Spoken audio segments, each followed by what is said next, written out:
po tayo dito sa best part of Family Feud. Kanina, nanalo po ng 100,000 ang Team Web. Ang goal nila ay makakuha ng total cash prize of 200,000.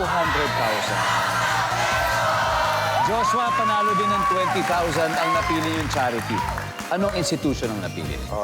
Embrace. Embrace Project. There you go. Eto na. So, sisimula na tayo. Give me 20 seconds on the clock, please. Luck, Joshua. Here we go. Sa 12 hours na land travel, sakay ng kotse, okay? Ilang beses ka kaya magsa-stopover? Go. Maybe twice. Name something na makikita sa bilyaran. Cusick. Foreign o local, magbigay ng popular na painter. Marsolo. Anong trabaho ang pwedeng applyan sa beach resort? Manager. Ilang inches kaya ang bewang ni Santa Claus? 41. Let's go, Josh. All right. So, sa 12 hours na land travel, sakay ng kotse, ilang beses kaya magsa-stopover? Baka dalawang stopover yan. Ang sabi ng survey ay... Pwede. Very good, very good. Pwede? Pwede yan. Something na makikita sa bilyaran, siyempre, yung cue stick. Survey. This one. Foreign or local, magbigay ng popular na painter Fernando Amorsolo. Ang sabi ng survey, ang Amorsolo po ay ang ating first national artist. Anong trabaho ang pwedeng applyan sa beach resort? Siyempre, manager, bisor na. Ang sabi ng survey, yon.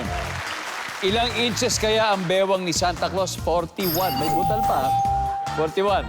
Ayaw mo 41.5. 36 ako eh. Ha? 36 ako. 36. Oo. Sabi ng survey sa 41 ay... Yan, 101. Very good start, very good start. 101. Thank you, Josh. Balik na tayo. Woo! Yan. So let's welcome back Moses. How are you? How are you doing? I'm good. A little nervous, but Don't be, don't be. You know why? Because your brother got 101 points. let's go. You just need little less than a half, okay? 99. Kayang-kaya mo ito. At this point, makikita na ng manonood ang sagot ni Joshua. Give me 25 seconds on the clock, please. Ito na. Ready okay. Sa 12 hours na land travel, sakay ng kotse, ilang beses ka kaya magsa-stop over? Go. 7. Name something na makikita sa bilyaran. Chalk. Foreign o local, magbigay ng popular na painter. Picasso. Anong trabaho ang pwedeng applyan sa beach resort? Waiter. Ilang inches kaya ang bewang ni Santa Claus? 45. 99 ang kailangan natin. Imagine, 12 hours na land travel sa kayang kotse, ilang beses kayo nag-stopover? 7 times. Meron ka na bang travel na 12 hours na malapit dito? Like Well, somewhere in... Actually, kami ng pamilya ko, nag-Bicol na kami. Mga 12 hours din yan. Yan. 7 times kami nag-stop. Kaya pala, kaya Opo. pala. Ang sabi ng survey sa 7 times ay... Wala. Ang top answer ay 3. Name something na makikita sa bilyaran. Sabi mo yung chalk powder.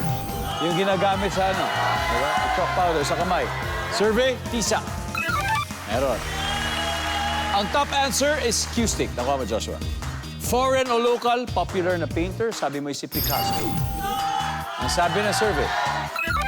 Yan. Ang top answer is si Leonardo da Vinci. Okay. Okay. Trabaho na pwedeng applyan sa beach, sabi mo waiter. Ang sabi ng survey. Yan. Ang top answer ay lifeguard. Lifeguard. And finally, ilang inches kaya ang bewang ni Santa Claus? Sabi mo 45. Ang sabi ng survey. Yan. 40 ang top answer. Anyway, guys, you still won 100,000 pesos. Yeah, thank you. Team Web, dito na tayo. Congratulations pa rin. Nanalo pa rin kayo ng 100,000.